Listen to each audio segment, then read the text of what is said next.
নারীদের চরিত্র হরণ করা থেকে অনেক কিছু হচ্ছে। এই ধরনের বেশিং এর শিকার সবাই হচ্ছে, আলটিমেটলি আমরা বেশি হচ্ছে, কারণ স্বাভাবিকভাবে আমরা পলিটিক্যাল ফিগার হিসেবে বেশি হচ্ছে। তো হ্যাঁ, যে কথাটা বলছিলাম যে আমি দেখেন, আমি আপনাকে এটি সরাসরি আমি ইয়েতেই দেখাচ্ছি। তো মূল যে আইডিকে কেন্দ্র করে বাকি আরো 14টি পেজের বিরুদ্ধে আমরা যে জিডি করেছি, সেই পেজটি আপনি দেখেন, যেখানে সেখানে দেওয়া হয়েছে 148K লাইক এবং দেখেন শেয়ার, কমেন্টস।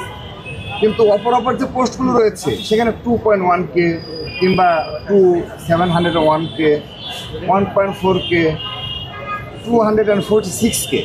কিন্তু এরকম একটা পলিটিক্যাল মুখরোচক ইস্যু, মিথ্যাচার এবং বানিয়ে একটা ফটোকার্ড তৈরি করেছে, সেটা 148K লাইক কমেন্টস হয়ে গেছে, লাইক হয়ে গেছে। তো তার মানে সে তো একটা নেশার মধ্যে পড়ে গেছে যে আমি এই টাইপ যখন মিথ্যাচার কিংবা একটা মুখরোচক বানিয়ে করা যাবে, যদি আমি ধরাছোঁয়ার বাইরে চলে যাই তো আমার পেজে রিচ অনেক বেশি।